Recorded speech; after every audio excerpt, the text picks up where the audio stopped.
আমি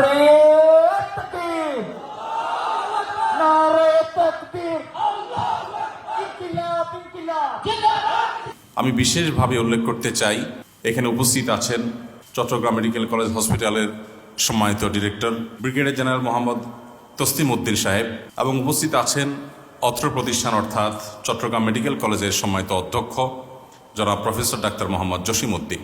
তারা উভয় এখানে উপস্থিত আছেন, সেই সাথে তাদের সহকর্মীবৃন্দ, সম্মানিত শিক্ষকবৃন্দ এবং আমার প্রাণপ্রিয় শিক্ষার্থীরা। আমরা মুহাম্মদ সাল্লাল্লাহু আলাইহি সাল্লামের উম্মত হতে পেরে অনেক বেশি গর্বিত এবং আল্লাহ সুবহানাহু ওয়া তাআলার কাছে অনেক বেশি কৃতজ্ঞতা আমাদের আদায় করতে থাকা উচিত। কারণ পৃথিবীর ইতিহাসে বহু মানুষ এসেছে, আরও বহু মানুষ আসবে। মুহাম্মদ সাল্লাল্লাহু আলাইহি সাল্লাম এমন মানুষ যে তার চাইতে জনপ্রিয়, তার চাইতে বেশি মানুষের ভালোবাসা পৃথিবীতে পেয়েছেন এমন আরেকজন মানুষ পৃথিবীতে আপনি খুঁজে বের করতে পারবেন না। শুধু তাকে ভালোবেসে তার নামে নিজের সন্তানকে নামকরণ করার যে রেকর্ড, এটা পৃথিবীর ইতিহাসে আরেকজন মানুষের বেলা আপনি দেখাতে পারবেন না। গোটা বিশ্বে মুহাম্মদ নামের যত মানুষ আছে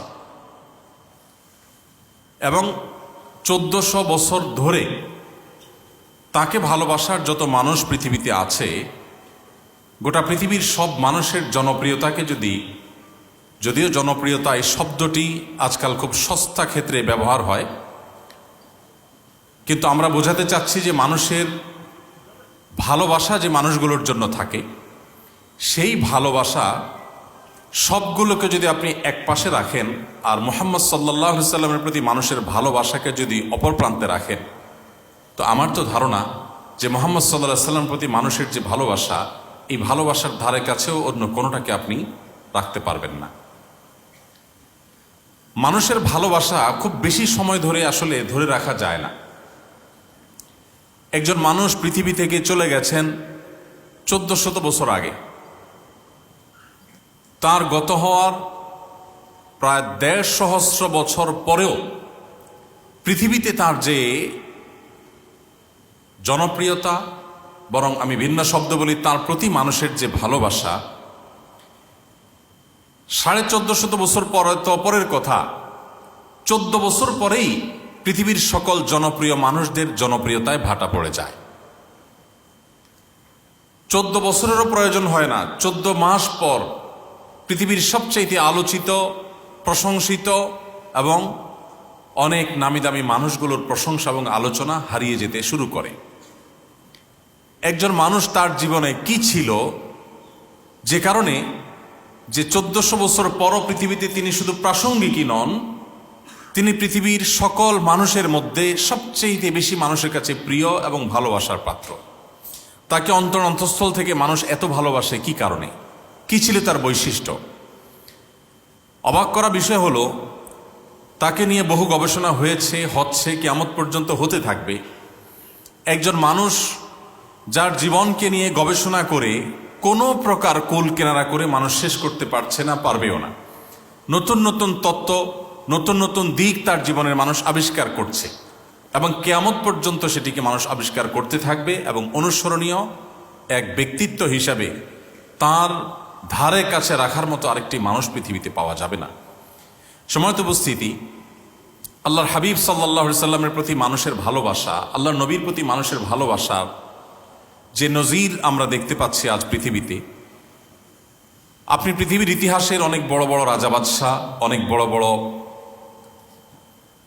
প্রভাবশালী ব্যক্তিত্ব, অনেক সম্পদশালী ব্যক্তিত্ব, অনেক জনপ্রিয় ব্যক্তিত্ব পাবেন, যাদের গত হয়ে যাওয়ার 50, 100, 150, 200 বছর পর পৃথিবীতে তারা অনেকটাই অপ্রাসঙ্গিক হয়ে গেছে। তাদের 14 গোষ্ঠীর নাম ধরে কেউ যদি গালিগালাজও করে, কারোর কষ্ট হবে না। কিন্তু মুহাম্মদ সাল্লাল্লাহু আলাইহি সাল্লাম এমন এক মানুষ ছিলেন যে 1500 বছর পরও পৃথিবীর কোনো এক প্রান্তে তাকে নিয়ে কেউ একটা খারাপ মন্তব্য করলে কোটি কোটি মানুষের হৃদয়ে সত্যিকারের রক্তক্ষরণ শুরু হয়ে যায়, চোখের পানি চলে আসে, ক্ষোভে মানুষ ফেটে পড়ে। কি সেই সম্মোহনী শক্তি যেটা গোটা পৃথিবীকে আচ্ছন্ন করে রেখেছে? নবী রাসূলদের মধ্যেও তো অন্যান্য নবী রাসূলদের ক্ষেত্রে এই একই দৃষ্টান্ত আমরা খুঁজে পাই না। অর্থাৎ তিনি সকল নবী রাসূলদের মধ্যেও যে সবচেয়ে সেরা এবং শ্রেষ্ঠ এবং সবার চাইতে অনন্য, এটা তার জীবনের বহু দিক হয়তো আমরা দেখে খুঁজে বের করতে পারব। সম্মানিত উপস্থিতি, একজন মুসলিম তো বটেই, সত্যানুসন্ধানী মানুষ হিসেবে আমাদের প্রত্যেকের উচিত সেই মহামানবের জীবনকে শুরু থেকে শেষ পর্যন্ত একবার হলেও জানার চেষ্টা করা। কি ছিল তার জীবনে যে তিনি এতটা ভালোবাসা মানুষের অর্জন করতে পেরেছিলেন, এতটা প্রাসঙ্গিক তিনি ১৫০০ বছর পরেও গোটা পৃথিবীতে। এরকম একজন মানুষকে নিয়ে জানার যে কৌতূহল, জানার যে আগ্রহ, এটা সত্যানুসন্ধানে মানুষ হিসাবে আমাদের প্রত্যেকের মধ্যেই থাকা উচিত। এবং আমি আশা করব যে আমরা এখানে আজকে যারা আছি, যারা আমাদের বক্তব্য শুনছি, আমি সবাইকে অনুরোধ করব যে প্রিয় নবী সাল্লাল্লাহু আলাইহি সাল্লাম, মুহাম্মদ সাল্লাল্লাহু আলাইহি সাল্লামের জীবনী শুরু থেকে শেষ পর্যন্ত, তার জন্মের আগের প্রেক্ষাপট, তখনকার বিশ্ব পরিস্থিতি, বিশেষ করে তার জন্মস্থান মক্কা এবং তার আশপাশের যে পরিবেশ পরিস্থিতি ছিল, এবং তার জন্ম থেকে নিয়ে মৃত্যু পর্যন্ত পুরা জীবনীকে আমরা যদি কেউ জানতে চাই, তাহলে সেক্ষেত্রে ৩ থেকে ৪০০ পৃষ্ঠার একটি বই আমাদের জন্য এর সহায়ক হতে পারে, যথেষ্ট হতে পারে। আমরা চাইলে মাত্র ১ সপ্তাহে তার জীবনীটাকে জানার চেষ্টা করতে পারি। সবাই চেষ্টা করবো তো ইনশাআল্লাহ। আমি আজ বিশেষভাবে আপনাদের প্রতি অনুরোধ রাখবো যে নবী সাল্লাল্লাহু আলাইহি সাল্লামকে জানার উদ্দেশ্যে তার যে কোনো একটি পূর্ণাঙ্গ সিরাতের গ্রন্থ শুরু থেকে শেষ পর্যন্ত আপনি পড়ে শেষ করেন। বরং সম্ভব হলে আপনি কমপক্ষে ৩টি সিরাতের গ্রন্থ ৩ আঙ্গিকে লেখা, সেগুলো যদি আপনি পড়ে দেখেন, আমার বিশ্বাস আপনার ইমানের মিটার এটা সাধারণ স্তর থেকে অনেক উপরে উঠে যাবে ইনশাআল্লাহ। সম্মানিত উপস্থিতি, নবী করিম সাল্লাল্লাহু আলাইহি সাল্লাম পৃথিবীতে এসে পৃথিবীকে কি দিয়ে গেছেন, এই আলোচনা তো অনেক বড় আলোচনা। তার যে অবদান ছিল বিশ্ব মানবতার প্রতি, তার মধ্যে সবচেয়ে বড় বিষয় যেটি, তা হলো গোটা বিশ্বের মানুষকে তিনি হেদায়েতের পথে পথনির্দেশ করেছেন। বিভ্রান্তি এবং গোমরাহির পথ থেকে মানুষকে মুক্তির পথ দেখিয়েছেন। এজন্যই তাকে বলা হয় মানবতার মুক্তির দূত। মানুষের কল্যাণ এবং অকল্যাণের পথ তিনি চিহ্নিত করে দিয়ে গেছেন। আজ পৃথিবীতে অনেক আইডিয়া মানুষ এক্সপেরিমেন্ট করছে, অনেক আইডিয়া পশ্চিমে, পূর্বে, মধ্যে, গোটা পৃথিবীতে আপনি দেখবেন মানুষ অ্যাপ্লাই করে দেখছে। এই আইডিয়া, এই ধারণাগুলোকে অ্যাপ্লাই করার পর কখনো তার বিরূপ প্রভাব আমরা লক্ষ্য করছি, কখনো তার ভালো প্রভাব লক্ষ্য করছি, কখনো দেখতে পাচ্ছি যে একটা সময় পর্যন্ত তার ভালো প্রভাব থাকলেও আবার একটা সময় তার খারাপ প্রভাব আমাদের কাছে প্রকাশিত এবং প্রমাণিত হয়ে যায়।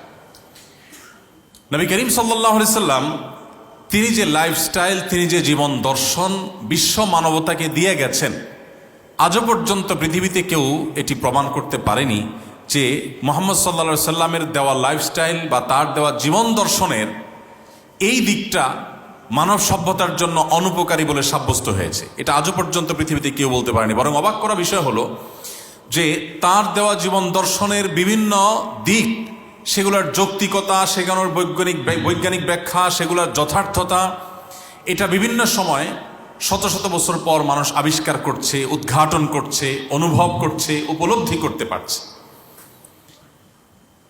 বিশেষ করে 2024-এর এই পর্যায়ে দাঁড়িয়ে আপনি নবী সাল্লাল্লাহু আলাইহি সাল্লামের শত শত সুন্নাহ খুঁজে পাবেন, যে সুন্নাহগুলোর যৌক্তিকতা, যথার্থতা 50, 100 বা 150 বছর আগেও পৃথিবীর মানুষ জানতো না, কিন্তু আজ সেটা দিনের আলোর মতো পরিষ্কার। তো এই মানুষটি সম্পর্কে জানার কৌতূহল, জানার আগ্রহ, জানার জন্য আমাদের মধ্যে প্রেরণা থাকা উচিত। অন্তত তার উম্মত হিসাবে, তার অনুসারীর দাবিদার হিসাবে তার জীবনী জানা আমাদের জন্য একেবারেই অপরিহার্য। আল্লাহ তাআলা আমাদের সবাইকে সে তৌফিক দান করুন। সম্মানিত উপস্থিতি, নবী করিম সাল্লাল্লাহু আলাইহি সাল্লাম তার কথা শুনলেই সাধারণত আমাদের স্মৃতিপটে বা মানসপটে ভেসে ওঠে যে তিনি ইসলাম ধর্মের প্রবর্তক ছিলেন। তিনি মানুষকে ধর্মের কথা বলতেন, আল্লাহর কথা, রাসূলের কথা বলতেন, আখিরাতের কথা বলতেন। এটুকুর মধ্যেই বোধহয় তার জীবন সীমাবদ্ধ। আমি এটুকু খাটো করে দেখাচ্ছি না, বরং এই বিষয়টা ছিল তার জীবনের সবচেয়ে বড় বিষয়। এবং তার জীবনের সবচেয়ে বড় মিশন হলো, যেটা আমি একটু আগে বলছিলাম, মানবতাকে মুক্তির পথ দেখানো। মানবতার সত্যিকারের মুক্তির পথ কোথায়, কোন দিকে, এটি বিভিন্ন সভ্যতায় মানুষ বিভিন্ন রকমের আবিষ্কারের মধ্য দিয়ে এক্সপেরিমেন্ট চালিয়েছে। মানুষ দেখেছে যে এভাবে চলে দেখা যাক মানুষের অধিকার আদায় করা যায় কিনা, ওইভাবে চলে দেখা যাক মানুষকে সুখে বা শান্তিতে রাখা যায় কিনা, অন্য কোনো আইডিয়া হয়তো অন্য কোনো সভ্যতায় অন্য কোনো সমাজে এক্সপেরিমেন্ট করা হয়েছে যে সেটার কোনো সুফল পাওয়া যায় কিনা।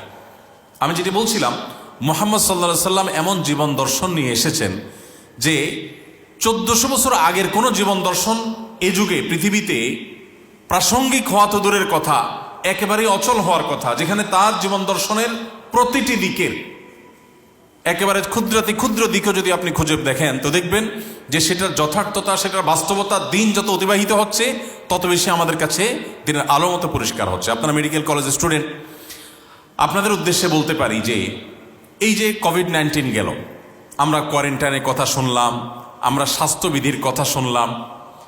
আমার কাছে একবার এক সাংবাদিক কোন একটা টিভি চ্যানেল উনি আসলেন কোভিড-19 সময়, এসে বললেন, হুজুর স্বাস্থ্যবিধি সম্পর্কে একটু কিছু কথা বলেন। তো আমি বললাম, এটা তো ডাক্তারদের সাবজেক্ট, এটা তো আমার সাবজেক্ট না, আমি তো একজন টিপিক্যাল হুজুর মানুষ, আমার কাছে তো হুজুরই কোনো সাবজেক্ট নিয়ে আসবেন। তখনই বললেন যে ভাই, মূলত আমাদের ধর্মে যেহেতু পরিচ্ছন্নতার কথা বলা আছে, আর ডাক্তাররা আমাদেরকে পরিচ্ছন্ন থাকতে উৎসাহিত করেন, অনুপ্রাণিত করেন, তো এই জায়গাটায় যেহেতু আপনাদের ইন্টারেস্ট এবং ডাক্তারদের ইন্টারেস্টের জায়গাটা এক হয়ে যাচ্ছে, মানুষ যেহেতু আলিমদের কথা শুনতে পছন্দ করেন, আপনি কিছু কথা বলেন। তো সে প্রসঙ্গে আমরা কিছু কথা বললাম, সাংবাদিক অবাক হয়ে গেলেন এবং বললেন যে ভাই, এর অনেক কথা আমারও জানা ছিল অ্যাজ এ মুসলিম, তবে অবাক করা বিষয় হলো যে মনে হচ্ছে যে কোভিড-19 এই প্রেক্ষাপটে মহানবী হজরত মুহাম্মদ সাল্লাল্লাহু আলাইহি সাল্লাম মনে হচ্ছে আজকেই এই হাদিসগুলো বলে গেলেন। এটা যে 1450 বছর আগের বলা কথা, সেটা যে আজকের এই কোভিড-19 ভয়াবহ পরিস্থিতিতে গোটা পৃথিবী যখন দিশেহারা, এই সময়টাতেও তার সেই কথাগুলো যে প্রাসঙ্গিক হতে পারে, এটা তো ভাবতেই অবাক লাগছে। কিভাবে সম্ভব এটা?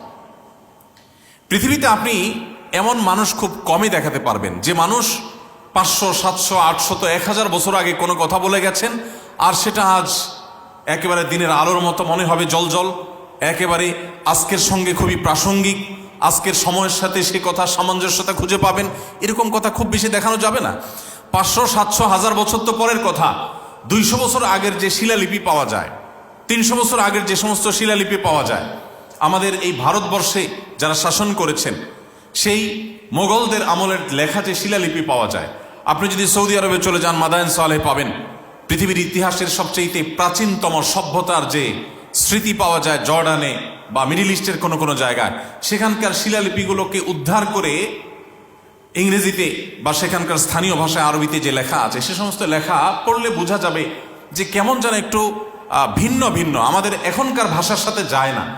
এত দূরে যাওয়া লাগবে না, আপনি আমাদের দেশেই 200-300 বছর আগের কোনো পুরাকীর্তিতে কোনো লেখা থাকলে সেই লেখাকে আপনি যদি মিলান, কোনো চিঠি থাকলে, সেই পুরাতন যুগের কোনো চিঠি জাদুঘরে থাকলে সেটার ভাষাকে যদি আপনি মেলান, আপনি দেখবেন যে আজকের ভাষার সাথে যায় না, কেমন জানি একটা ভিন্ন ভিন্ন ভাব, সেকেলে সেকেলে ভাব, অনেক আগের, মনে হয় যে অচল, এখন আর চলে না। কিন্তু আপনি যদি আরবি ভাষা সম্পর্কে প্রাথমিক ধারণা নেন, আপনাকে গভীর পাণ্ডিত্য অর্জন করতে হবে না। এখানে অনেকে আছেন যারা মাদ্রাসা ব্যাকগ্রাউন্ডের, আপনারা পড়াশোনা করেছেন, আরবি ভাষা সম্পর্কে আপনি একেবারে প্রাইমারি ধারণা যদি আপনি নেন, আপনি বিস্মিত হতে বাধ্য। মহানবী হযরত মুহাম্মদ সাল্লাল্লাহু আলাইহি সাল্লামের 1500 বছর আগে বলা কথাগুলো, যেগুলো হাদিস আকারে সংরক্ষিত আছে, সেই কথাগুলো আজকের আরবি ভাষার সাথে যদি আপনি মিলান, কম্পেয়ার করেন, আপনার কাছে একটুও মনে হবে না যে এই কথা 100 বা 200 বছর আগের পৃথিবীতে কেউ বলেছে। আল্লাহর শপথ করে বলছি যে এটি মিরাকল ছাড়া এটি স্বাভাবিকভাবে কোনোদিনই সম্ভবপর হয় না। সম্মানিত উপস্থিতি, মুহাম্মদ সাল্লাল্লাহু আলাইহি সাল্লামের জীবনী নিয়ে যদি আমরা আলোকপাত করি, তো একটা কথা বলে দিতে পারি, আল্লাহর সৃষ্টি জগতের সবচেয়ে বড় বিস্ময়ের নাম হলো মুহাম্মদ সাল্লাল্লাহু আলাইহি ওয়াসাল্লাম। সৃষ্টি জগতের সবচেয়ে বড় বিস্ময়ের নাম হলো আল্লাহ রাসূল সাল্লাল্লাহু আলাইহি ওয়াসাল্লাম। দেখুন, আমি এই কথাটি বিভিন্ন জায়গায় রিপিট করার চেষ্টা করি। একজন মানুষ পৃথিবীতে এসেছেন বিপদ মাথায় করে। পৃথিবীতে যখন এসেছেন, অর্থাৎ পৃথিবীর আলো যেদিন তিনি প্রথম দেখেছেন, মায়ের গর্ভ থেকে যেদিন ভূমিষ্ঠ হলেন, সেদিন কিন্তু তিনি ইয়েতিম হয়েই পৃথিবীতে এসেছেন, অর্থাৎ মাতৃগর্ভে থাকা অবস্থাতেই বাবাকে হারিয়েছেন। দুনিয়ার আলো দেখার আগেই বিপদ মাথায়, দুনিয়ার আলো দেখার পরপরই তার মমতাময়ী মাকে হারিয়েছে। মায়ের বুকের দুধটুকু খাওয়ার সৌভাগ্য তার জীবনে হয়নি। মা এবং বাবা উভয়কে হারানো এই দুধের শিশু দাদা আব্দুল মুত্তালেবের পরিচর্যায়, তার তত্ত্বাবধানে যখন বড় হতে লাগলেন, মক্কার সবচেয়ে প্রভাবশালী নেতা আব্দুল মুত্তালেবের ছত্র ছায়ায় যখন সম্ভ্রান্ত পরিবারের শিশু হিসেবে বেড়ে উঠতে লাগলেন, সামান্য একটু বেড়ে উঠতে না উঠতেই আল্লাহ রাব্বুল আলামিন দাদা আব্দুল মুত্তালেবকেও নিয়ে গেলেন। এরপর তার সবচেয়ে বড় আশ্রয়দাতা এবং সবচেয়ে বড় অবলম্বন হলেন দুজন, একজন ঘরের ভেতরে আরেকজন ঘরের বাহিরে। ঘরের ভেতরে অবলম্বন হলেন খাদিজা রাদিয়াল্লাহু তাআলা আনহা, তার সহধর্মিণী, আমাদের মা উম্মুল মুমিনিন। আর বাহিরে ছিলেন কে? চাচা আবু তালেব। তার জীবনের সবচেয়ে কঠিন সময়ের যখন তিনি মুখোমুখি, মক্কার মানুষদের আসল রূপ, আসল চেহারা যখন তিনি দেখতে পেলেন, তার নবুয়ত এবং রিসালতের আহ্বান যখন উপস্থাপন করতে লাগলেন এবং চতুর্মুখী বাধা যখন আসতে শুরু করলো, মক্কায় তাকে থাকতে দেয়া হবে কি হবে না এই সিদ্ধান্ত যখন মক্কার যে সমস্ত মানুষরা নিচ্ছিল, যারা মুহাম্মদ সাল্লাল্লাহু আলাইহি সাল্লাম বা তার বংশের লোকদের ধারে কাছে আসতে পারা সৌভাগ্যের ব্যাপার ছিল, সেই মানুষগুলো যখন তাকে শারীরিকভাবে আঘাত করা শুরু করছে এবং তাকে নানাভাবে হেনস্থা করার বন্দোবস্ত যখন করা হচ্ছে, এরকম কঠিন সময় তার একমাত্র আশ্রয়দাতা ওই চাচা আবু তালেব এবং ঘরের তার একমাত্র সান্ত্বনার জায়গা খাদিজা রাদিয়াল্লাহু তাআলা আনহা, উভয়কে আল্লাহ তাআলা নিয়ে গেলেন।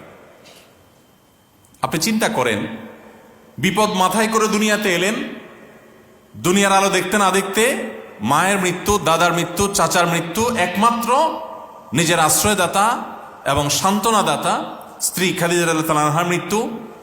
এরপর শুরু হলো মক্কার মুশরিকদের নির্যাতন, নিষ্পেষণের স্টিম রোলার।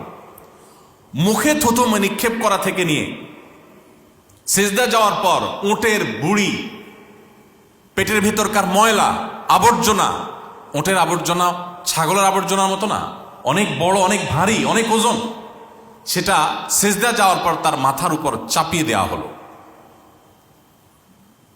নড়ার শক্তি নেয়, নিঃশ্বাস বন্ধ হয়ে মৃত্যু হওয়ার উপক্রম। তার কন্যা দূর থেকে দেখে এসে চিৎকার করে কাঁদতে কাঁদতে বাবাকে উদ্ধার করলেন। তাকে শারীরিকভাবে আক্রমণ করে রক্তাক্ত করা হয়েছে সাফা পাহাড়ের উপর। আবু লাহাবের পাথরের আঘাতে তার শরীর থেকে রক্ত ঝরে পড়েছে। তায়েফের মানুষকে রক্ষা করতে গেলেন, তাদেরকে মুক্তির পথে আহ্বান করতে গেলেন, জবাবে তারা তার রক্তে তাকে এমনভাবে রঞ্জিত করলেন যে তার শরীরের রক্ত গিয়ে জুতোর সাথে মিশে একাকার হয়ে পা এবং জুতা লেপ্টে গেল। তিনি যখন তায়েফ থেকে নিগৃহীত হয়ে, নির্যাতিত হয়ে নিজের মাতৃভূমিতে ফিরে আসলেন, মাতৃভূমির মানুষ তখন তাকে জায়গা দেবে কি দেবে না, ঢুকতে দেবে কি দেবে না, সে আশঙ্কা মাথায় নিয়ে তাকে প্রবেশ করতে হলো। এত নির্যাতনের মুখে আর সেখানে টিকতে পারলেন, আল্লাহর নির্দেশে তাকে হিজরত করতে হলো। নিজের মাতৃভূমি ছেড়ে চলে যাওয়া, জীবনে কখনো ফিরে আসার সুযোগ হবে কিনা সেটা জানেন না। আমাদের মাতৃভূমির মতো সাধারণ মাতৃভূমি নয়, যে মাতৃভূমিতে আল্লাহর ঘর আছে, বাইতুল্লাহ আছে, যেখানে ওমরা করতে হয়, হজ করতে হয়, তওয়াফ করতে হয়, সমস্ত দুঃখ গাথা আল্লাহকে নিবেদন করার সুযোগ যেখানে আছে, সে সুযোগ হাতছাড়া হয়ে যাবে, নিজের মাতৃভূমি হাতছাড়া হয়ে যাবে। এই সব কিছু রেখে রাতের অন্ধকারে চলে যেতে হবে। সেই চলে যাওয়াটাও সুখকর নয়, চলে যেতেও তাকে দেয়া হচ্ছে না। তাকে রাতের অন্ধকারে পালিয়ে, গতানুগতিক পথ এড়িয়ে, ভিন্ন পথে গিয়ে, গারে সৌরের গুহায় গিয়ে আশ্রয় নিয়ে জীবন বিপন্ন হওয়ার উপক্রম, এরকম শত শঙ্কা মাথায় নিয়ে তাকে মদিনায় যেতে হলো। মদিনায় এসে যে শান্তিতে থাকতে পেরেছেন তা তো না। একের পর এক বদর, উহুদ, খন্দক, একটার পর একটা যুদ্ধ তাকে চাপিয়ে দেয়া হলো, একটার পর একটা জুলুম তার উপরে চাপিয়ে দেওয়া হলো, আগ্রাসন তার উপরে চাপিয়ে দেওয়া হলো। গোটা মদিনাকে শুধুমাত্র তাকে কেন জায়গা দেওয়া হলো, সেজন্য ধ্বংস করার সকল আয়োজন পরিসমাপ্ত করা হলো। আপনি যদি নবী সাল্লাল্লাহু আলাইহি সাল্লামের জীবনে অধ্যয়ন করেন, আপনি অবাক হবেন। আমার মনে হয় এমন একটি রাত ছিল না তার জীবনে যেই রাত নিশ্চিন্ত মনে নির্ভাবনায়, কোনো প্রকার দুশ্চিন্তার এবং কোনো প্রকার টেনশন ছাড়া, অর্থাৎ কোনো প্রকার চাপ ছাড়া তিনি তার একটি রাত অতিবাহিত করার সুযোগ পেয়েছেন। এটা তার জীবনে আপনি হয়তো একদিনও খুঁজে পেতে কষ্ট হবে। একজন মানুষের দুনিয়াতে আসার আগে থেকে বিপদ, দুনিয়া আসার পর পদে পদে এভাবে বিপদ ঠেলতে ঠেলতে তার জীবনকে পার করেছেন। আমরা তো এরকম মানুষকে জনম দুঃখী বলে আখ্যায়িত করি, কিন্তু আপনি অবাক হয়ে যাবেন যে নবী করিম সাল্লাল্লাহু আলাইহি সাল্লামকে আল্লাহ তাআলা পৃথিবীর সবচেয়ে সফল, সবচেয়ে সার্থক মানুষদের শীর্ষে রেখেছেন। এত বিপদগ্রস্ত মানুষ, গোটা জনম যার, গোটা জীবন যার গেছে বিপদে বিপদে, সে মানুষদের বেঁচে থাকাটাই তো বেশি। তিনি কি শুধু বেঁচে থেকেছিলেন? তিনি কি করেছেন? তার যে মিশন নিয়ে তিনি এসেছিলেন, শত সহস্র বাধার পাহাড় প্রাচীরকে ডিঙিয়ে তার সে মিশনকে সফলতার সর্বোচ্চ চূড়ায় রেখে তারপর দুনিয়া থেকে চলে গেছে সাল্লাল্লাহু আলাইহি ওয়াসাল্লাম। প্রিয় ভাইরা আমার, তার পুরা জীবনের প্রত্যেকটা অধ্যায় বিস্ময়ের। এতজন সহধর্মী নিয়ে, সাথে নিয়ে সংসার করেছেন, ঘর করেছেন, কিন্তু তার সে সাংসারিক জীবনে একজন স্ত্রীর একটি কমেন্ট আপনি তার শত্রুদের লেখা বইও বের করতে পারবেন না যে যিনি বলবেন যে আমি আসলে আনহ্যাপি ছিলাম তার সাথে। আপনি দেখাতে পারবেন না। এত শত্রু ছিল তার। মক্কা থেকে মদিনা আসার পর যে শান্তি থাকতে পারবেন তা না তো। মক্কা থেকে যেরকম সেখান থেকে বসে বসে তারা যুদ্ধগুলো চাপিয়ে দিয়েছে, আবার মদিনার ভেতর থেকে ইহুদিরা, মুনাফিকরা কত মুখী বাধা তাকে অতিক্রম করতে হয়েছে। বেদুইনরা আজকে এরা যুদ্ধের প্রস্তুতি নেয়, কালকে তারা গুপ্ত হামলা করার প্ল্যান করে, পরশুদিন দেখা যাচ্ছে মুনাফিকরা মসজিদ নির্মাণ করেছে, তাকে দিয়ে উদ্বোধন করবে, আসলে পাথর প্রস্তুত করে রেখেছে যে তিনি যাবেন আর ছেড়ে দিয়ে তাকে হত্যা করবে। কত শত আয়োজন। তখনকার যে পৃথিবীর পরাশক্তিগুলো ছিল তারা কি বসেছিল? তারাও সদা প্রস্তুত ছিল এবং তারাও সক্রিয় ছিল। রোমানরা, পারস্যের সম্রাটরা, কে না তার সাথে যুদ্ধে জড়িয়েছে। সম্মানিত উপস্থিতি, একজন মানুষের দুনিয়ার আলো দেখবার আগে থেকে নিয়ে তার ওয়াফাত বা মৃত্যুর শেষ মুহূর্ত পর্যন্ত প্রতিটা মুহূর্তে যাকে শত সহস্র বাধার প্রাচীর ডিঙিয়ে সামনে চলতে হয়েছে, তার বেঁচে থাকাটাই তো মিরাকল। সেখানে শুধু তিনি বেঁচে থাকেন নাই, তার আদর্শকে শুধু বাঁচিয়ে রাখেন নাই, তার আদর্শকে পৃথিবীর সবচেয়ে শক্তিশালী আদর্শ হিসাবে প্রতিষ্ঠা করে তারপরে দুনিয়া থেকে গেছেন। সময় বা সুযোগ পেয়েছেন প্রকৃত অর্থে মাত্র 10 বছর। মক্কার যে জীবন ছিল তার, সে মক্কার 53 বছর পুরোটাই তো ছিল অলমোস্ট চাপের উপরে, প্রেশারের উপরে। প্রকাশ্যে নামাজ পড়াই দায়, প্রকাশ্যে মানুষকে ইসলামের প্রচারের কথাই বলা যেখানে দায় ছিল, সেখানে কাজ করবার সুযোগ কোথায়? মদিনায় এসে কিছুটা অনুকূল পরিবেশ পেয়েছেন শত সহস্র বাধা সত্ত্বেও। এত সব বাধা ঠেলতে ঠেলতে এই 10 বছরের মধ্যে অর্ধ পৃথিবী মুসলমানদের পায়ের নিচে এনে দিয়ে গেছেন। যেখানে কালিমায়ে শাহাদাত পাঠ করাটাই অপরাধ ছিল, সেখানে গোটা পৃথিবীর অর্ধেক মুসলমানদের শাসনের অধীনে এনে দেওয়ার সকল বন্দোবস্ত করে তারপর দু চোখ বন্ধ করে তিনি চিরতরে ঘুমিয়েছিলেন সাল্লাল্লাহু আলাইহি ওয়াসাল্লাম। সময়ত উপস্থিতি, এত বাধা যার জীবনে, এত সংগ্রাম যার জীবনে, সে মানুষটার জীবনে অনেক ভুল হওয়ার কথা, অনেক বিচ্যুতি হয়ে যাওয়ার কথা। আপনি অবাক হবেন যে তার এই 63 বছরের জীবনে একটি ঘটনা আপনি বের করতে পারবেন না, একটি সিঙ্গেল ঘটনা আপনি বের করতে পারবেন না যে তিনি কোনো একটা কিছু করার পর তাকে লজ্জিত, অনুতপ্ত হয়ে সরি বলতে হয়েছে যে আসলে ভুল হয়ে গেছে আমার। আপনি এরকম একটা ঘটনা বের করতে পারবেন না। আপনি ছোট্ট একটা প্রতিষ্ঠানের পরিচালনা করেন 1 বছরের জন্য, 1 বছর পর আপনার অন্তত 5টা 10টা 20টা বিষয় এমন পাওয়া যাবে যে আসলে ডিসিশনটা সঠিক হয়নি, এখানে এই রোল প্লে করাটা ঠিক হয় নাই, এখানে এই কথা বলাটা ঠিক হয়নি। এরকম বহু জিনিস আপনি বের করতে পারবেন। আমরা বিভিন্ন প্রতিষ্ঠান পরিচালনার সাথে জড়িত আছি। আমার সুন্নাহ ফাউন্ডেশন আছে, আমাদের ঘর বাড়ি আছে, সংসার আছে। সাংসারিক জীবনে আপনি আপনার স্ত্রীর কাছে কতবার সরি বলতে হয়েছে? যারা বিবাহিত আছেন তারা টের পাবেন। এখানে সরি একটু বেশিই বলা লাগে।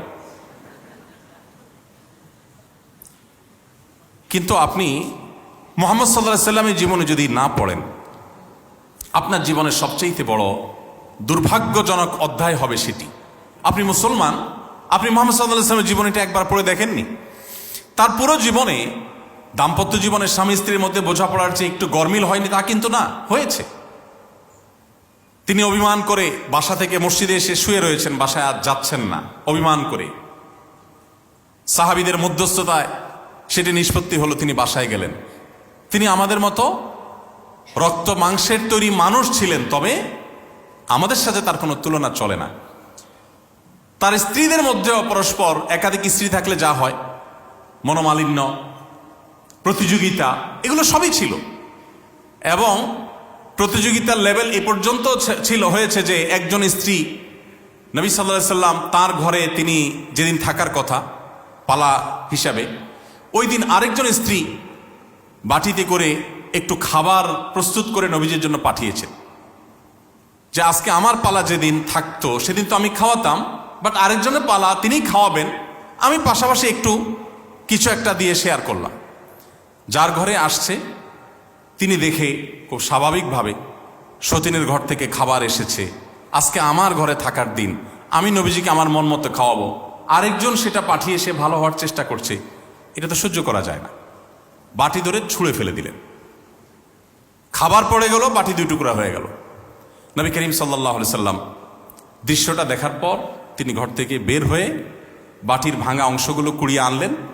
একই রকম আরেকটা, অবিকল একই রকম আরেকটা বাটি বাসায় ছিল, সে বাটিটা বের করে যে কাজের মেয়ে খাবারটা নিয়ে আসছে তার হাতে দিয়ে বললেন, যাও দিয়ে আসো।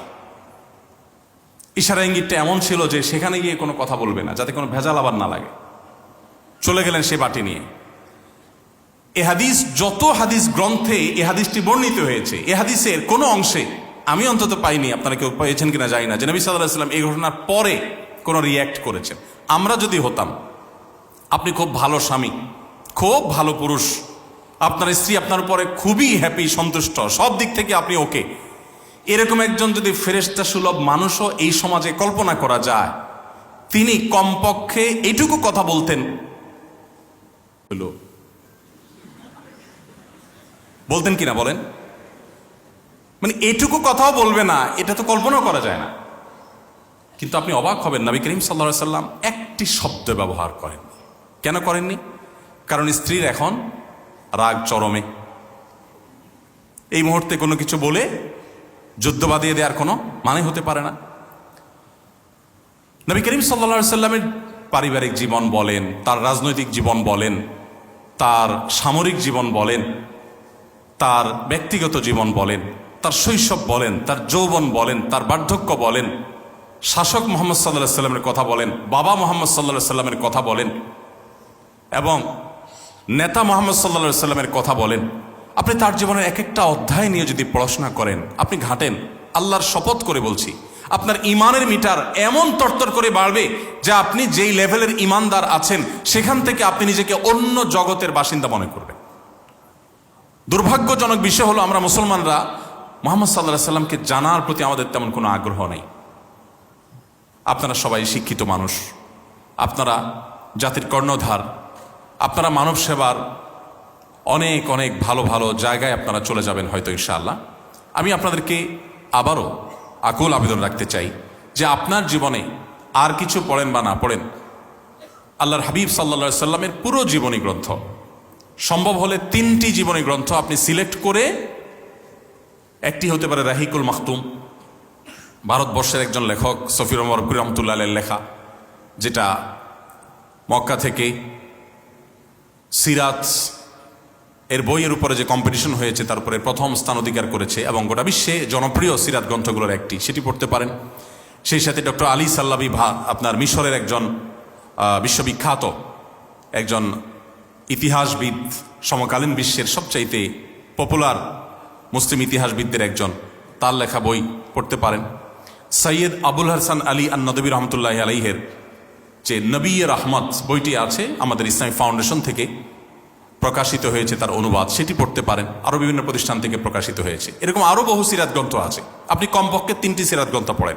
আমার জীবনে কোরআনে কারিম এবং সিরাত গ্রন্থ যতবার পড়ার সুযোগ হয়েছে, যত অক্ষরে অক্ষরে লাইনে লাইনে পড়ার সুযোগ হয়েছে, এটি আমার জীবনে আর কোনো বই পড়ার সুযোগ হয়নি। এবং এখনও আমি নিয়ম করে সবসময় নবী করিম সাল্লাল্লাহু আলাইহি ওয়াসাল্লাম সিরাতের বই পড়ার চেষ্টা করি। এবং একই বই রাহিকুল মাকতুম আমার জীবনে যে কত শতবার পড়েছি আমি মনে হয় গুণে শেষ করতে পারবো না। আমার নিয়মিত পাঠ্য তালিকার মধ্যে রাহিকুল মাকতুম এবং এরকম আরও সিরাত গ্রন্থগুলো, একই বই আপনি বারবার পড়েন, বারবার নতুন নতুন ফিল আপনি অনুভব করবেন। আল্লাহ তাআলা আমাদের সবাইকে প্রিয় নবী সাল্লাল্লাহু আলাইহি ওয়াসাল্লামের রঙে রঙিন হওয়ার তৌফিক দান করুন। সম্মানিত উপস্থিতি, আজ আপনি মানবতার কথা শুনেন, চারপাশে অনেক মানবতার কথা শুনবেন, মানব অধিকারের কথা শুনবেন। মুহাম্মদ সাল্লাল্লাহু আলাইহি ওয়াসাল্লামের মানবিক দিকগুলো যেগুলো তার জীবনে ছিল, তার জীবনে যে সমস্ত মানবাধিকারের নীতিমালা তিনি প্রণয়ন করে গেছেন এবং যেগুলোর বাস্তবায়ন তিনি করেছেন, আপনি যদি সেগুলোর উপরে পড়াশোনা করেন এবং ঘাঁটেন, আপনি অবাক হয়ে যাবেন যে ১৫০০ বছর আগের পৃথিবীতে মানুষ এটা কিভাবে বলতে পারে। আমি সবসময় একটা কথা বলি, সিরাত পাঠের আগে বা নবী সাল্লাল্লাহু আলাইহি ওয়াসাল্লাম সম্পর্কে আলোচনা শোনা বা বলার আগে আপনাকে একটু থামতে হবে। আপনি কয়েক সেকেন্ডের জন্য চেষ্টা করতে হবে কল্পনার জগতে ১৫০০ বছর আগের পৃথিবীতে ফিরে যাওয়ার। তারপর আপনি তার জীবনী পাঠ করা শুরু করবেন। তাহলে আপনি উপলব্ধি করতে পারবেন তার জীবনীর যে সমস্ত গুরুত্বপূর্ণ দিক আছে সেগুলো আমাদের জন্য কত বেশি তাৎপর্যপূর্ণ, এবং কম্পেয়ার করতে আপনার সুবিধা হবে।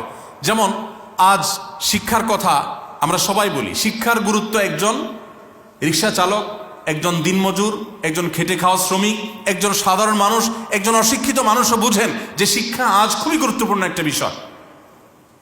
কিন্তু আপনি যদি 50 বছর আগের বাংলাদেশের বাস্তবতার কথা চিন্তা করেন, আমাদের বয়স তো খুব বেশি না, এখানে স্যারদের, প্রিন্সিপাল স্যার, ডিরেক্টর স্যার, তারা আমার সাথে অনেক বেশি বয়সের সিনিয়র। অনেক স্যাররা আছেন এখানে অনেক সিনিয়র, আমি তাদের সন্তান বা ছোট ভাইয়ের বয়সী।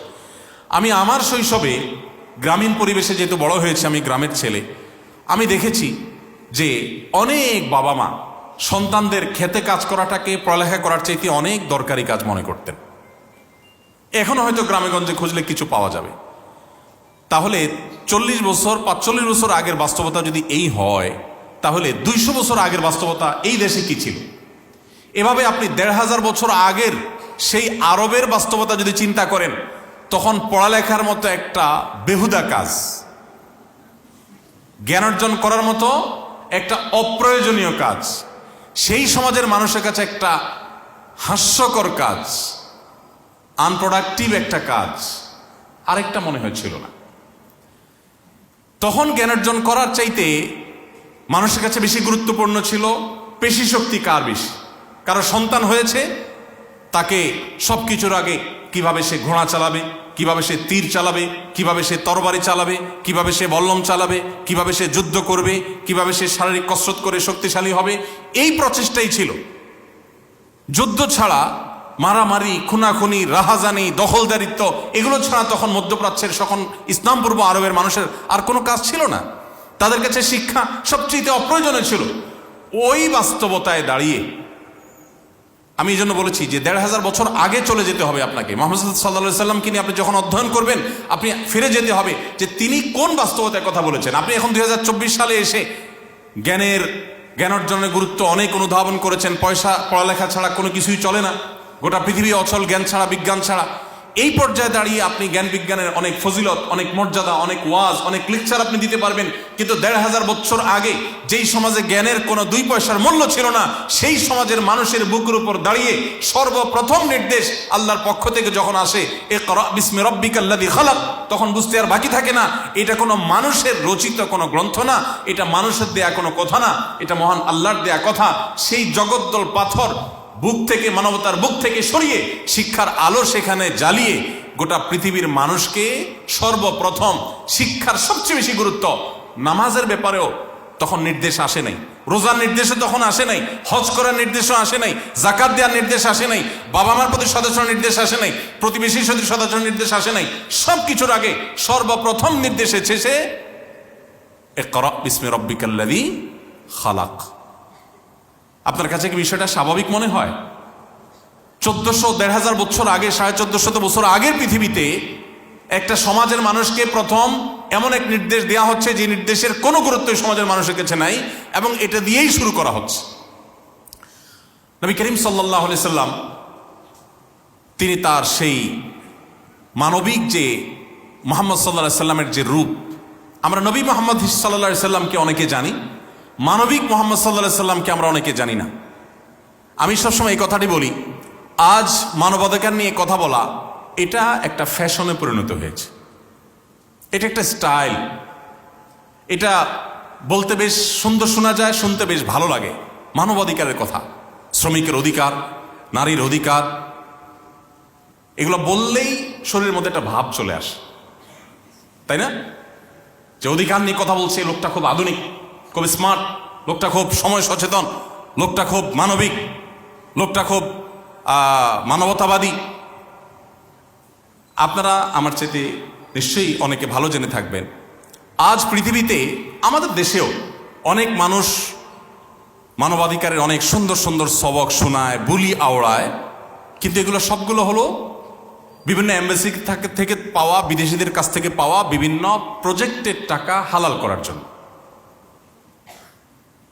জাস্ট বিভিন্ন অধিকার নিয়ে কাজ করবে, অ্যাক্টিভিজম করবে, নানা কাজকাম করবে, এবং সেগুলো দেখিয়ে বিভিন্ন বাজেট তারা সেখান থেকে নিবে। আবার অনেকে আছেন যে আমরা আমাদের মানবিক দিকগুলো জাহির করছি, বিশেষ করে যারা সোশ্যাল অ্যাক্টিভিস্ট, তারা মানবিক কাজগুলো অনেকেই করে থাকেন। এই যে ফেনীতে, লক্ষ্মীপুরে, কুমিল্লাতে যে ভয়াবহ বন্যা মাত্র হয়ে গেল, অনেক মানুষ আছেন যারা কষ্ট করে ঢাকা থেকে, চট্টগ্রাম থেকে অনেক কষ্ট করে গেছেন, সেখানে অনেক কাজ করেছেন। তার দিন শেষে টার্গেট ছিল সেখানে গিয়ে একটা সেলফি তোলা, কিছু লাইক কমেন্টের ব্যবসা করা। এরকম অনেক মানুষ আছে না, যে সেখানে গিয়ে একটা ছবি তোলা, একটা লাইভ করা তার টার্গেট। কিন্তু নবী করিম সাল্লাল্লাহু আলাইহি সাল্লাম যখন মানবাধিকারের কথা বলেছেন, তখন পৃথিবীতে কোনো প্রজেক্টের লোভে কোনো মানুষ মানবাধিকারের কথা বলা তো দূরের কথা, তখন সেই কথাগুলো বলা ছিল সে সমাজে নিজের অস্তিত্বকে হুমকির মধ্যে ফেলে দাও।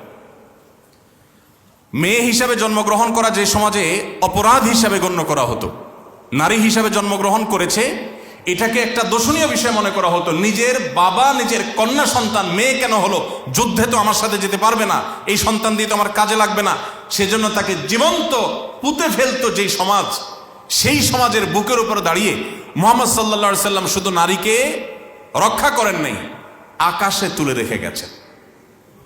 তিনি বলে গেছেন, কোনো বাবা যদি দুটি কন্যা সন্তানকে সঠিকভাবে লালন পালন করে, কোনো বৈষম্য না করে, কোনো অবিচার না করে, সঠিকভাবে তাদের তদারকি করে, সুসন্তান বানায়, আল্লাহর সাথে পরিচিত করায়, ঈমান তার ভিতরে প্রথিত করে, কোন প্রকার জুলুম অবিচার না করে, এক কথা সদাচরণ করে, দায়িত্বশীল অভিভাবকের দায়িত্বটা যদি পালন করে, দুটি কন্যা সন্তানের এরকম দায়িত্ব নিলে নবী করিম সাল্লাল্লাহু আলাইহি সাল্লাম সেই ব্যক্তির জান্নাতের গ্যারান্টি এবং নবীর সাথে জান্নাতে থাকার গ্যারান্টি দিয়েছে। আমি প্রায় কম্পেয়ার করে বলার চেষ্টা করি, এখানে অনেকে আলেমারা আছেন, ওলামা ইকরাম অনেকে আছেন, নবী করিম সাল্লাল্লাহু আলাইহি সাল্লামের হাদিসের ভান্ডার থেকে আপনি একটি হাদিসও খুঁজে পাবেন না যে দুটি কন্যা সন্তানকে লালন পালন করলে এত মর্যাদার কথা আল্লাহ নবী বলেছেন। তার বিপরীতে 1 ডজন ছেলে সন্তান লালন পালন করলে নবী সাল্লাল্লাহু আলাইহি সাল্লাম জান্নাতের বারান্দায় জায়গা থাকবে, এরকম কথা বলেননি। অর্থাৎ মেয়ে হিসাবে জন্মগ্রহণ করার পর তার বাঁচার অধিকার আছে, এই কথা মুহাম্মদ সাল্লাল্লাহু আলাইহি সাল্লাম বলে থামেন নাই। সমাজের সবচেয়ে বেশি সম্মানের সাথে, মর্যাদার সাথে বাঁচার অধিকার তাকে দিয়ে গেছেন। অবাক করা বিষয় হলো, ইমাম মালিক রহমতুল্লাহ আলাইহি বলতেন, আল আম্বিয়া ও আবুল বানাত। নবী সাল্লাল্লাহু আলাইহি সাল্লাম শুধু নীতিবাক্য শুনে নীতিবাক্য শুনিয়ে বা থিওরি দিয়ে যান নাই। আল্লাহ রাব্বুল আলামিন আমাদের নবী সাল্লাল্লাহু আলাইহি সাল্লামকে বেশ কয়েকটা ছেলে সন্তান দিয়েছেন, কিন্তু তাদের সবাইকে নিয়ে গেছেন কখন? একেবারে শৈশবে, শিশুকালে। তার 4টি কন্যা সন্তান বড় হওয়া পর্যন্ত বেঁচে ছিলেন, স্বাভাবিক জীবনযাপন করেছেন, এবং তারাও ছেলে সন্তানের মা হয়ে দুনিয়া থেকে গেছেন, তারা সবাই কন্যা সন্তান।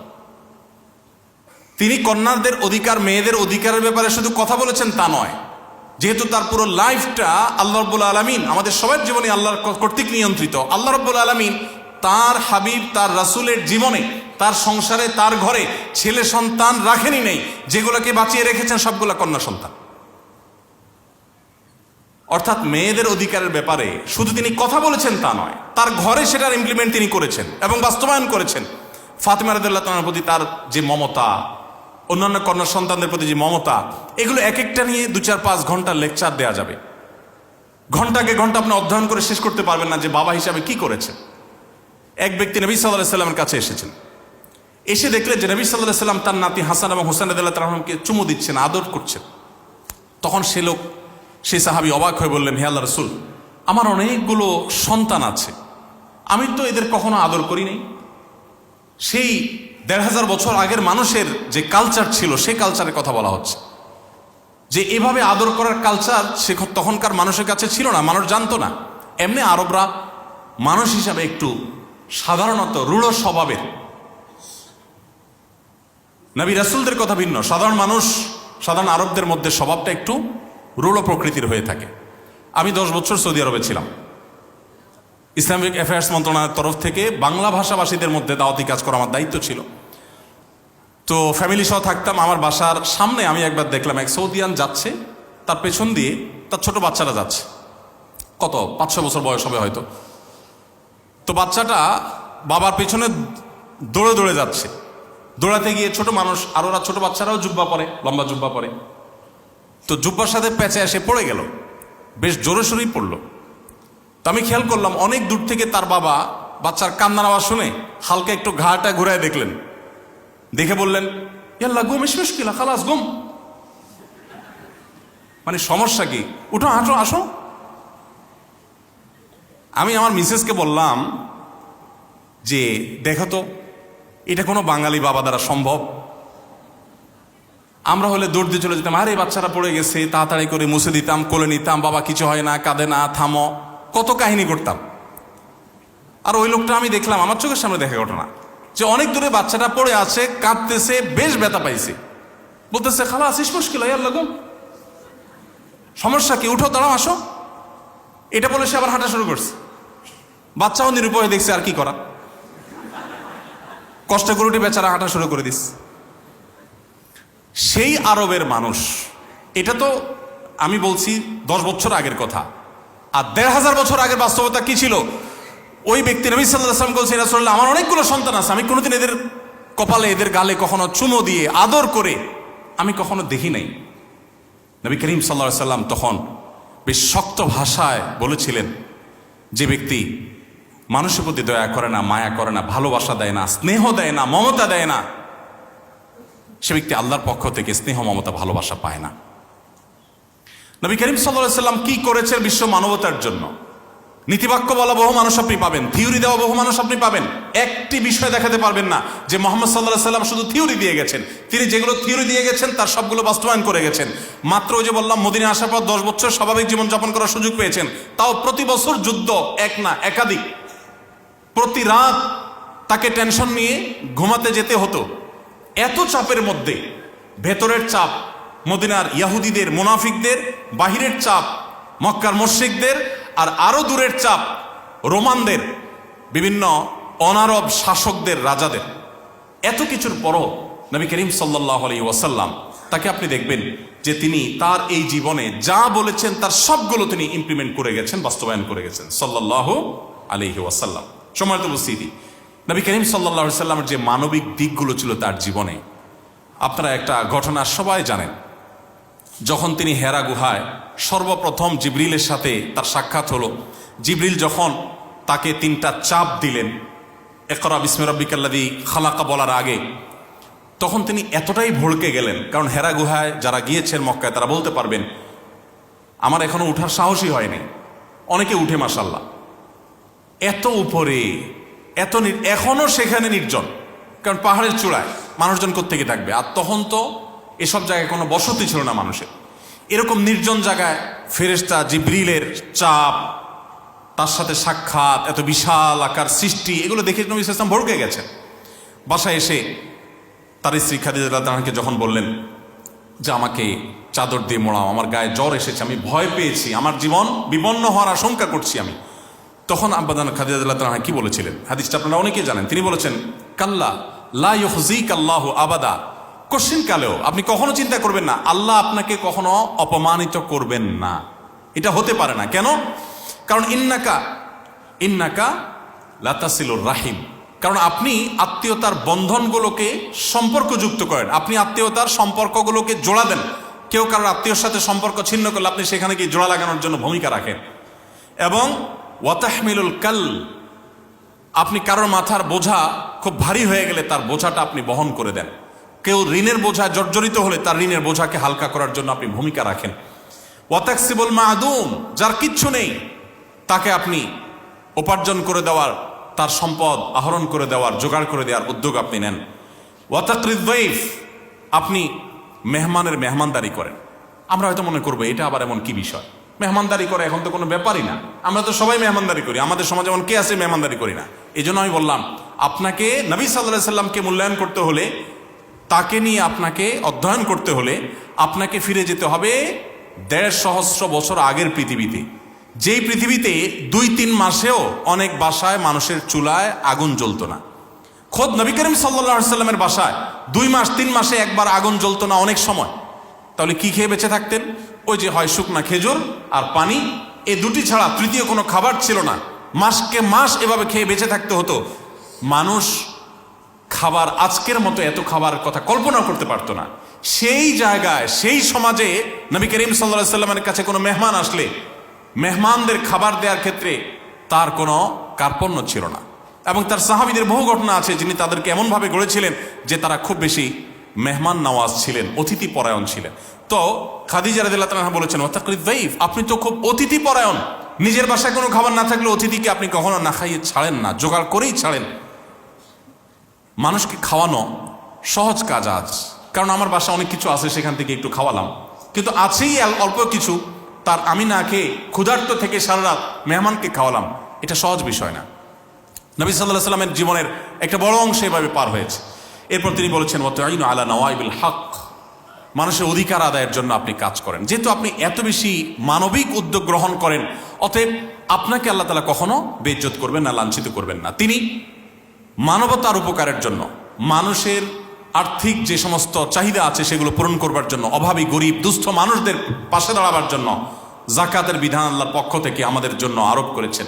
সাদাকা দিয়েছেন, কোরবানি দিয়েছেন, মানত দিয়েছেন, কাফারা দিয়েছেন, এবং বিভিন্ন পশু জবের যে উদ্যোগ হালাল সেটার বিধান দিয়েছেন, ওয়াকফের বিধান দিয়েছেন, ওসিয়তের বিধান দিয়েছেন, দানের বিধান দিয়েছেন, ঋণ দেওয়ার ফজিলত বর্ণনা করেছেন, এবং এতিম গরিব বিধবা তাদের দায়িত্বভার গ্রহণ করার ফজিলত বর্ণনা করেছেন, উৎসাহ দিয়ে গেছেন।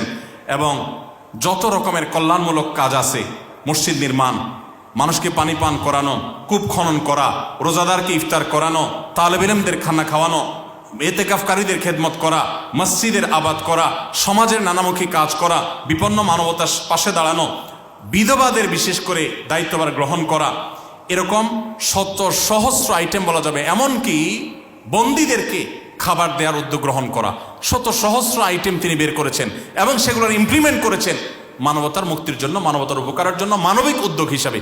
মানবিক মুহাম্মদ সাল্লাল্লাহু আলাইহি সাল্লাম তার যে জীবনের মানবিকতার দিকগুলো আছে, শুধু এগুলো নিয়ে যদি আপনি অধ্যয়ন করেন, আপনি অবাক হয়ে যাবেন। এই সবগুলো তিনি শুধুমাত্র আবাদ করে যান নাই, শুধুমাত্র সমাজের মানুষকে বলে যান নাই, তত্ত্ব দিয়ে যান নাই, তিনি তার প্রত্যেকটি নিজে হাতে বাস্তবায়ন করে তারপরে পৃথিবীতে গেছেন। সময় কিন্তু সেই 10 বছর, যুদ্ধ করতে করতে জীবন শেষ, এত কিছু করে গেছে। ভাইরা আমার, তো সেই নবী করিম সাল্লাল্লাহু আলাইহি সাল্লাম সম্পর্কে আমাদের জানা প্রয়োজন আছে না নাই? আলোচনা করতে করতে হয়তো অনেক দিক আমরা অনেক দিক চলে যেতে পারবো, অনেক আলোচনা করতে পারবো।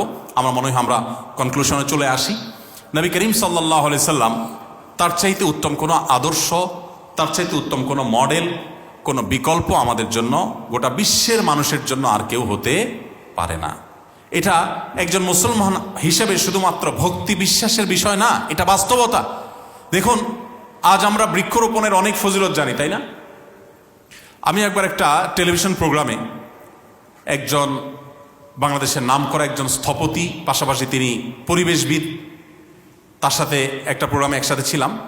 তো আমার পালা যখন আসলো, আমি পরিবেশ নিয়ে কিছু কথা বলার যখন সুযোগ আসলো আমি পরিবেশ সম্পর্কে কয়েকটা হাদিস শোনালাম। আমার বক্তব্য শেষ করার পর অনুষ্ঠানের ফাঁকে সে ভদ্রলোক, সে স্থপতি এবং পরিবেশবিদ, তিনি আমাকে বললেন, হুজুর আমি তো মুসলমান, খুব প্র্যাকটিসিং, 5 ওয়াক্ত নামাজ কালাম পড়ি, কিন্তু আমি জীবনে এগুলো শুনি নেই। পরিবেশ সম্পর্কে আমার নবী এই সমস্ত কথা বলে গেছেন। এখন এই পর্যায়ে এসে ফ্যাক্টরি রেভলিউশনের পর যত্রতত্র কলকারখানা করে কালো ধোঁয়ার মাধ্যমে, কলকারখানার বর্জ্যের মাধ্যমে গোটা পৃথিবীকে বাস অযোগ্য করে তোলার পর এখন পৃথিবীর সবচেয়ে বেশি বাজেট হয়ে থাকে পরিবেশের জন্য।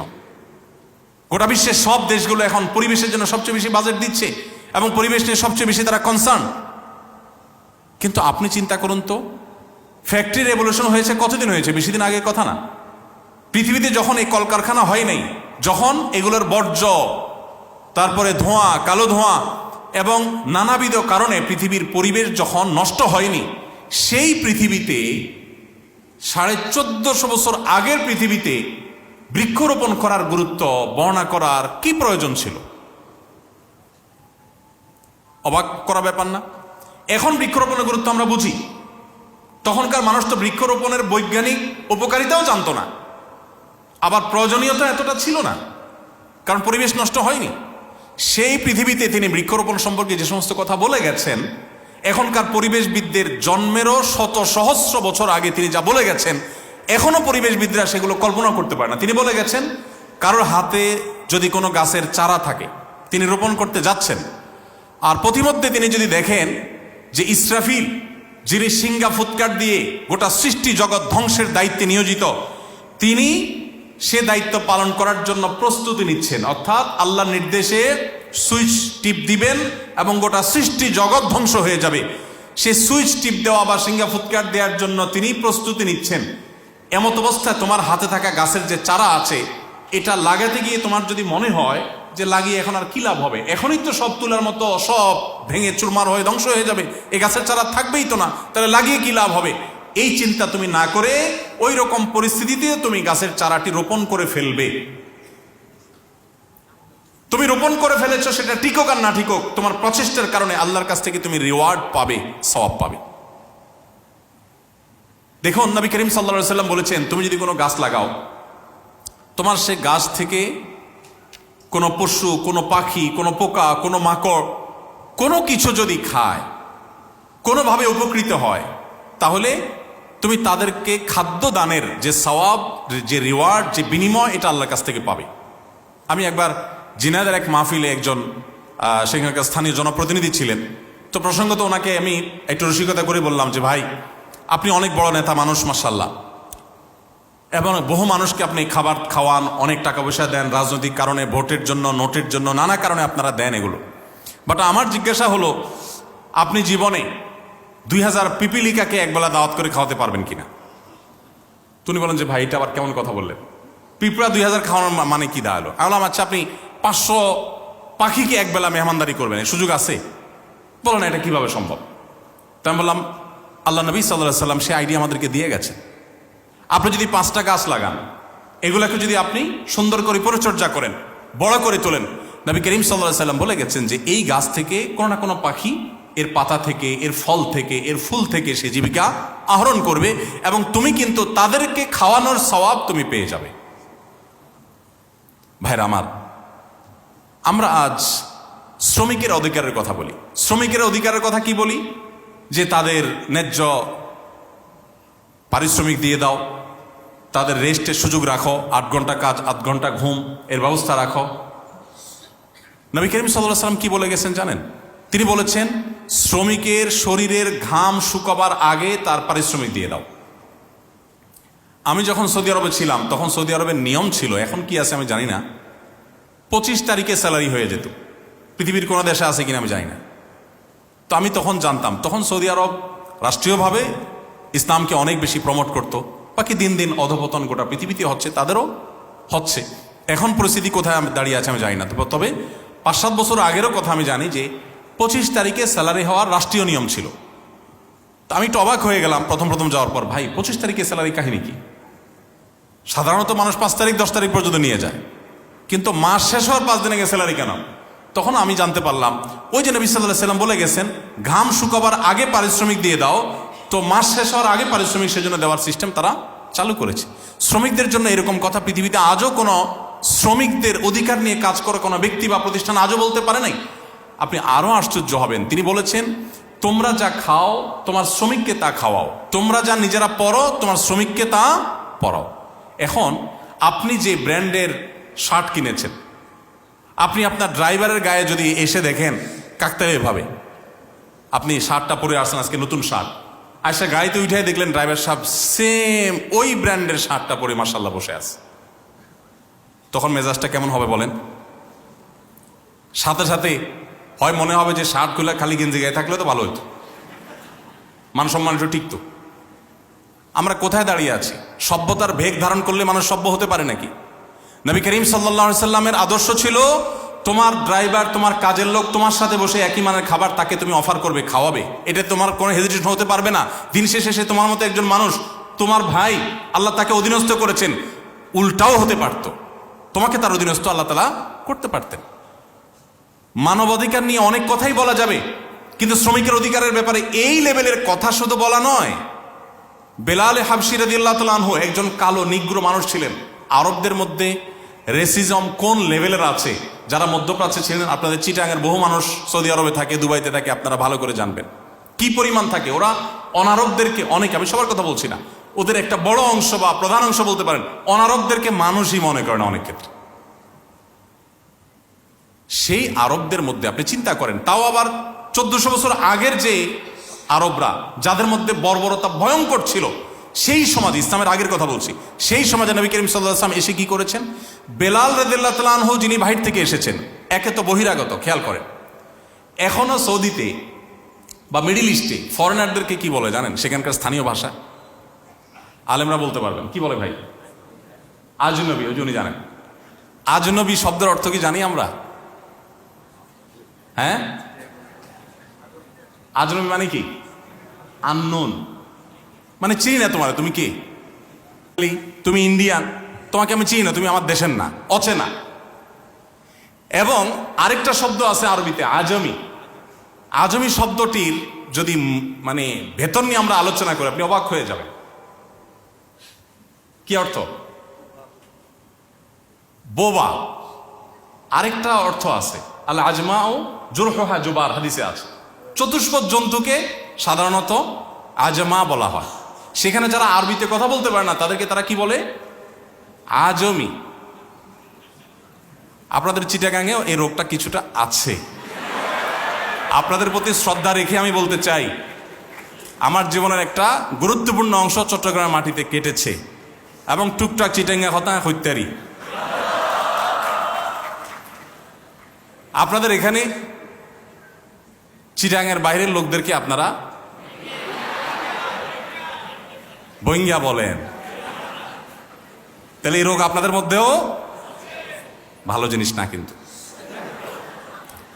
যাই হোক, তো যেটা বলছিলাম যে আমাদের নবী করিম সাল্লাল্লাহু আলাইহি সাল্লাম তিনি, আমি কেন এই বিষয়টাকে টানলাম, এই বিষয়টা টানলাম এই জন্য, দেখেন তিনি একজন সাহাবী বাহির থেকে আসছেন, তার নাম হলো বেলাল রাদিয়াল্লাহু তাআলা আনহু, সবাই জানি আমরা, তাই না?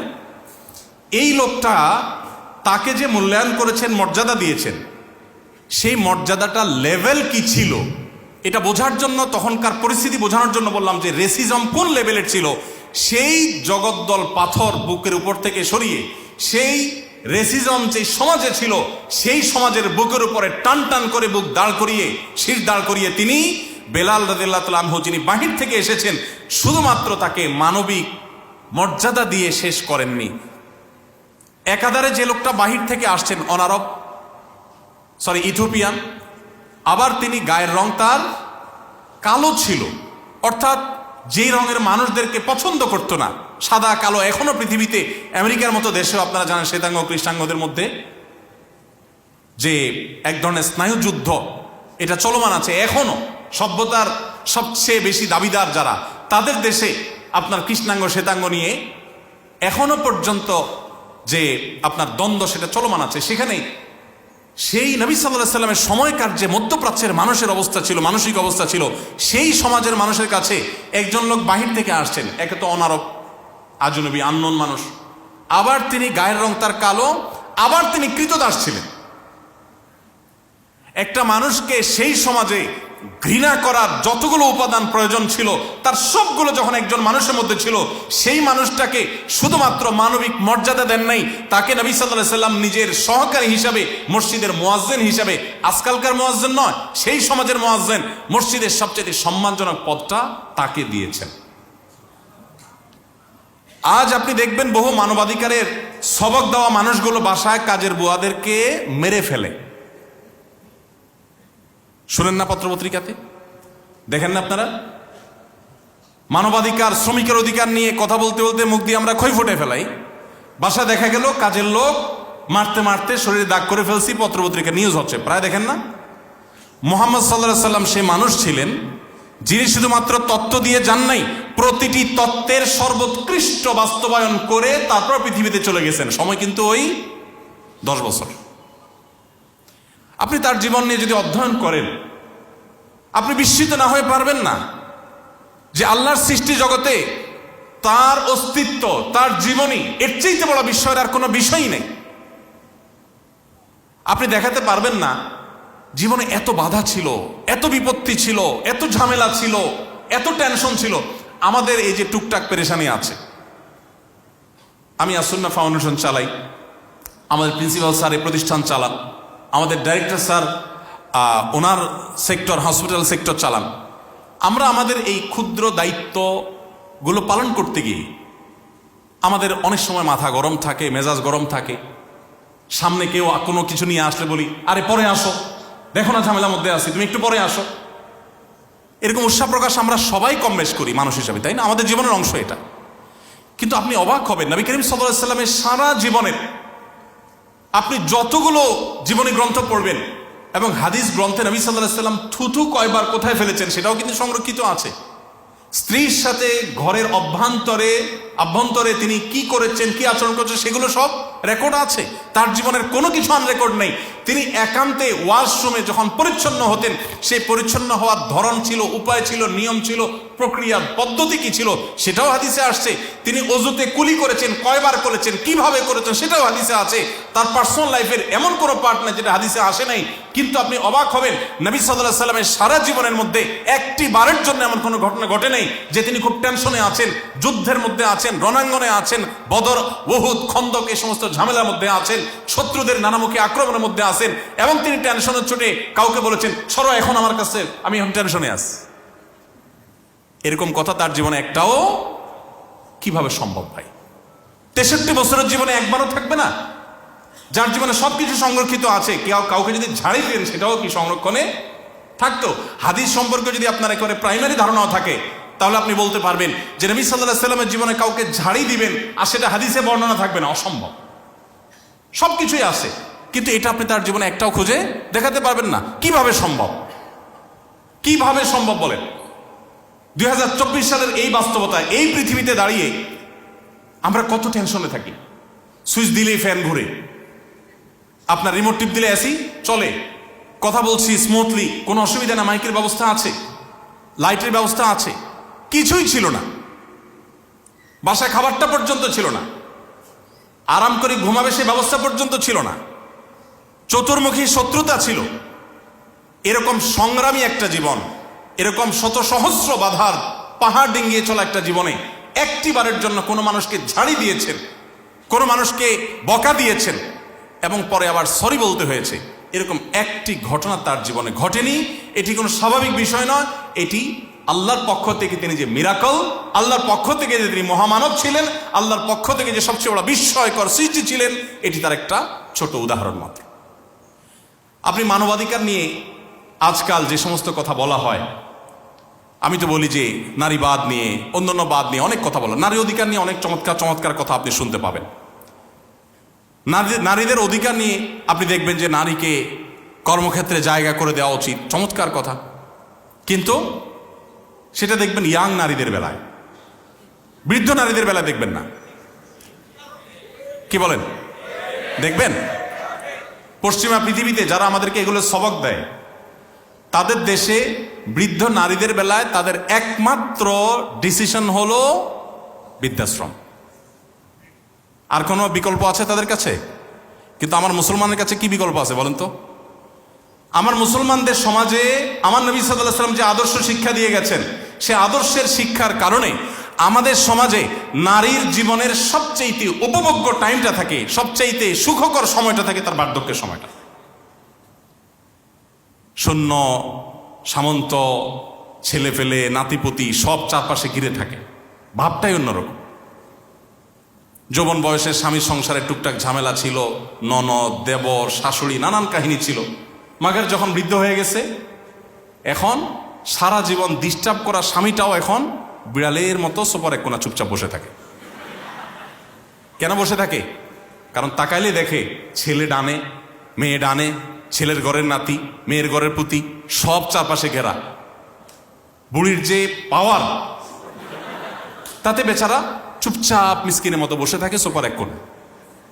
আমার এই সমাজে নারীর অধিকার নবী করিম সাল্লাল্লাহু আলাইহি ওয়াসাল্লাম এমনভাবে প্রতিষ্ঠা করে গেছেন, নারীর জীবনে যত তার বয়স হবে তত তার মর্যাদা বাড়বে, তত তার মূল্য বাড়বে, তত তার গুরুত্ব বাড়বে, সংসারে তার আধিপত্য বাড়বে, তার কর্তৃত্ব বাড়বে, তার মর্যাদা বাড়বে। আর তোমরা যে নারীর অধিকারের কথা আমাদেরকে সবক শোনাতে আসো, তোমার সমাজে নারীর নিগ্রহের যে পরিমাণ, যে রেশিও, নির্যাতনের যে হার, সেটা আমরা সবাই জানি আজ গুগলের এই সময়, অনলাইনের এই সময়ে। আমি সেজন্য বলি, হে মুসলমানের সন্তান, হে আমার ভাই, আপনাকে কোনো নীতিবাক্যের সবক মুহাম্মদ সাল্লাল্লাহু আলাইহি সাল্লামের উম্মত হিসাবে আপনাকে পৃথিবীর কোনো সভ্যতার কাছ থেকে ধার নেওয়ার কোনো প্রয়োজন নেই।